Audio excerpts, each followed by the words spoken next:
Good morning, everybody. This is your boy, Steve Hansel, and welcome to my channel. Ngayon pong umaga, meron na naman po tayong bagong re-reviewin na lumang motor. Yung maluma actually, guys. Another FZ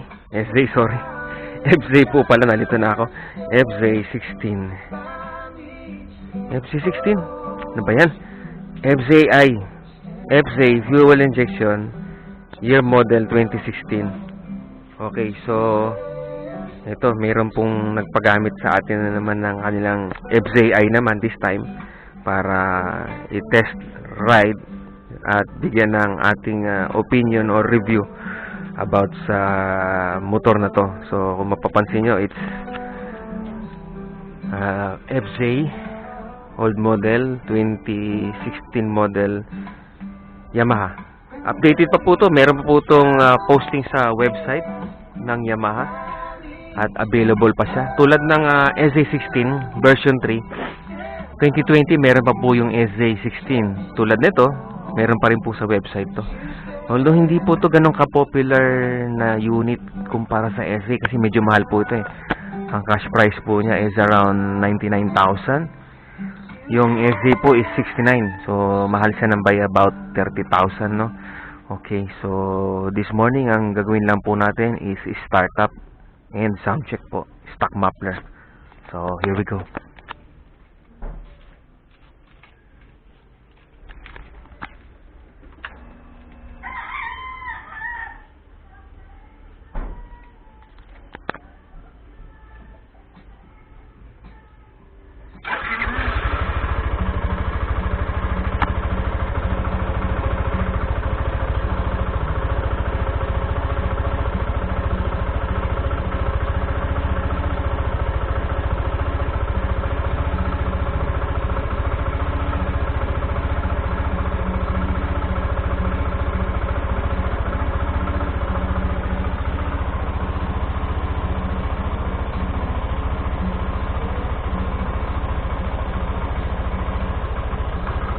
Check po natin sa engine. Pakinggan natin.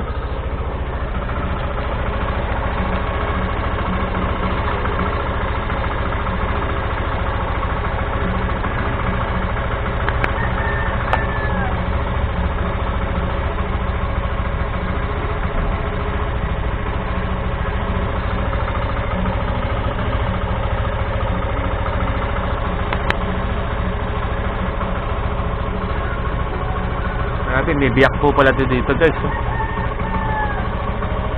Hindi kaya ako nakasira nito. Hindi ko na nakita to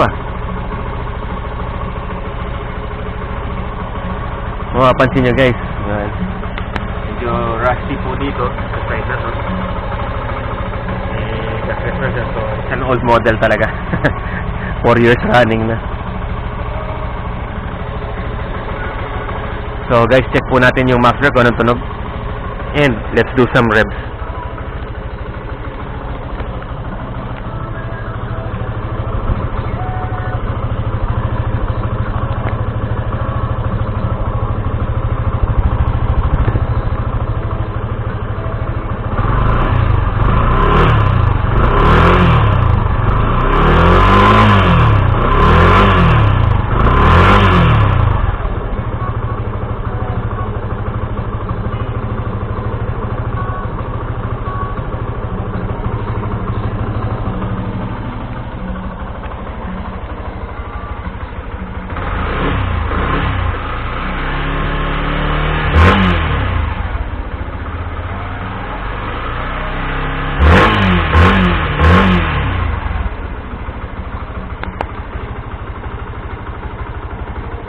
So guys, yun lang po muna for our sound check of the FZI 2016 model. So bye for now.